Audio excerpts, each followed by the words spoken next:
All right, joining me now here in Washington, Texas Congressman Chip Roy. Right, you heard what he said, that there are Republicans who are choosing their party over their country and that you guys are deflecting. You don't want people to pay all to the attention that clearly the former president has indictments, state and federal, and maybe more to come. Well, good morning, Shannon. First of all, if Jake thinks that there's no problem, if he thinks there's nothing to see here, then why not have a special counsel appointed by the United States Attorney General?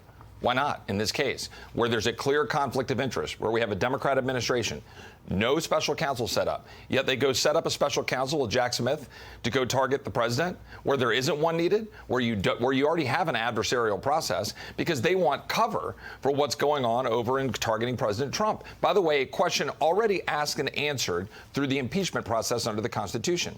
Here, my Democratic colleagues, they don't want to seek the truth. They said, oh, you're going down these rabbit trails and you don't have evidence. Well, why don't we get a special counsel, and why doesn't the Department of Justice do its job and pursue the evidence that you just laid out right here in front of him, and for which Jake had no real response other than to say, oh, no, let's focus on President Trump.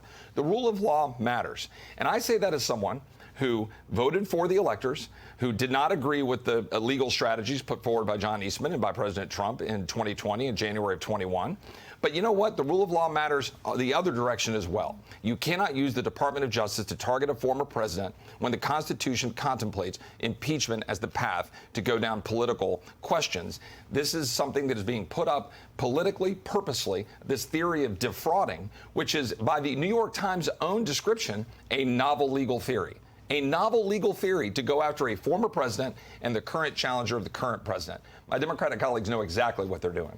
Okay, so let's talk about that, because you talk about rule of law, law and order, all of those things. Republicans talk about that all the time.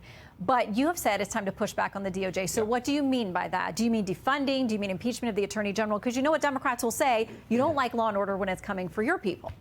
Well, what I believe is that the Department of Justice has been weaponized. I think we've seen it in this case against the former president. We saw it against Scott Smith in Loudoun County. We saw it against Mark Houck, a dad in Philadelphia targeted for being pro-life. We should hold funding back and force changes to the Department of Justice in the appropriations process. We should hold funding back from Alejandro Mayorkas for leaving the border exposed and going after Greg Abbott for daring to want to secure the border while little girls get sold into the sex trafficking trade, as we're seeing in The Sound of Freedom. This country wants their country back. They want to believe in America again.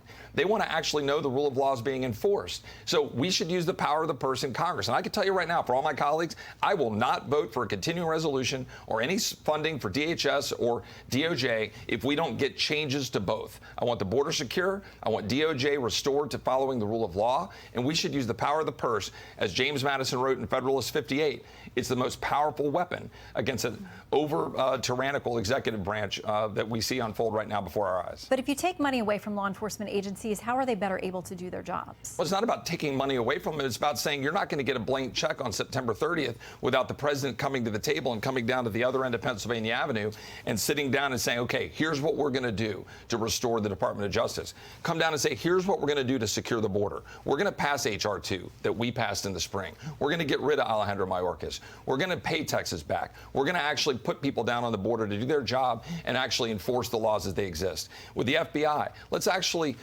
put a special counsel in charge of what's going on right now with the Biden investigation instead of just leaving it to the politicals to not actually pursue the facts. We can demand that because we hold the power of the purse. Okay, I want to get to the spending, but before we leave the Devon Archer and the Hunter situation, I've read the deposition, I'm sure that you have too, not really a deposition, an interview that he had. And Democrats will say there's no smoking gun. There's no Joe Biden saying, give me this percentage or I'm a party to this contract. They say there's no there.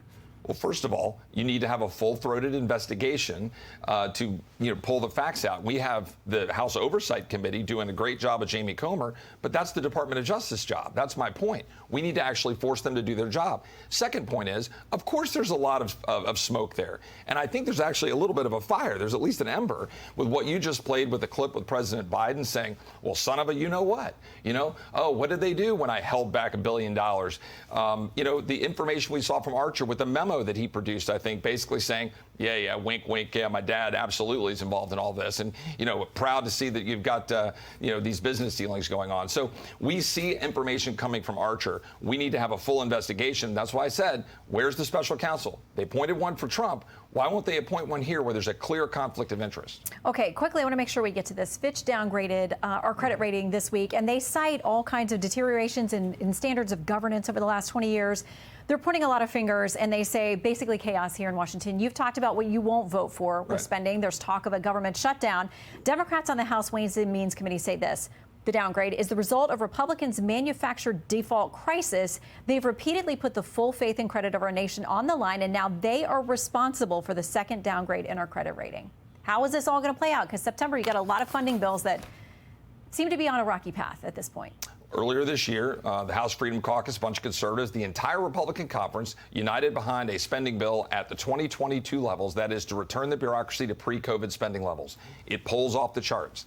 What we have seen since Memorial Day, when unfortunately a bad deal was cut and another $4 trillion of borrowing was blessed by Congress and the president signed it, we've seen what? About $1.5 trillion of additional debt since Memorial Day. Shannon, we can't keep spending money the way we're spending it right now recklessly. We are funding a bureaucracy that is at odds with the American people. We're funding a DHS that doesn't secure the homeland. We're funding a DOJ that doesn't enforce the rule of law. We're funding a DOD that is more interested in being woke and having social engineering wrapped in a uniform than defending the United States. So my job is to hold that spending back in September to $1.471 trillion, which was the 2022 levels, and then we start getting us on a path to actual fiscal sanity. We'll get that rating back.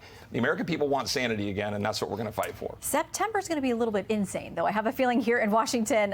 Congressman, thanks for dropping in. God Good bless. to see you.